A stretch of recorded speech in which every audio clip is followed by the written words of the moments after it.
5 cara sayang dan cinta Allah kepada umatnya. 1. Diberikan kesedihan.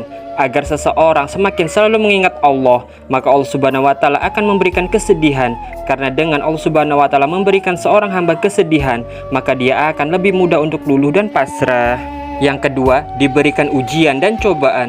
Dalam sebuah hadis yang diriwayatkan Abu Hurairah radhiyallahu an, dia berkata, Rasulullah shallallahu alaihi wasallam bersabda, barang siapa yang Allah inginkan kebaikan, maka Allah akan memberikannya cobaan dan musibah.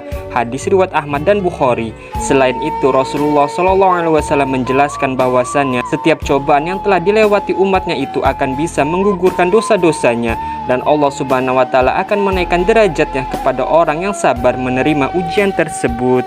Yang ketiga, diberikan kehilangan. Saat-saat yang paling menyakitkan bagi seorang manusia adalah ketika kehilangan seseorang yang sangat dicintai dan sayangi. Namun di balik kehilangan tersebut, ternyata Allah Subhanahu wa Ta'ala hendak memberikan kepada kita semua bahwa tidak akan ada yang kekal dan abadi di dunia ini, melainkan hanya Allah Subhanahu wa Ta'ala saja. Melalui kehilangan tersebut, Allah Subhanahu wa Ta'ala ingin menguatkan hati hambanya dan menyadari bahwa Allah akan selalu ada bagi setiap hamba-hambanya.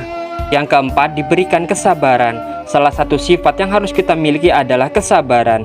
Karena seorang muslim dalam menjalin segala perintah-perintah dari Allah Subhanahu wa Ta'ala akan selalu ada godaan yang menghinggapinya. Dari Anas bin Malik radhiyallahu anhu, dia berkata, Rasulullah shallallahu alaihi wasallam bersabda, tidaklah seseorang diberikan dengan sesuatu yang lebih baik dan lebih luas dari kesabarannya. Hadis riwayat Bukhari dan Muslim. Yang kelima, dibukakan pintu amal soleh sebelum kematian. Dalam salah satu hadis, Nabi SAW mengatakan, apabila Allah Subhanahu wa Ta'ala menginginkan kebaikan kepada seorang hamba, maka Allah akan jadikan ia untuk beramal. Dikatakan, apakah dijadikan beramal itu? Beliau bersabda, Allah Subhanahu wa Ta'ala bukakan untuknya amalan soleh sebelum kematiannya, sehingga orang-orang sekitarnya ridho kepadanya. Hadis riwayat Ahmad dan Al-Hakim. Wallahu a'lam bishawab.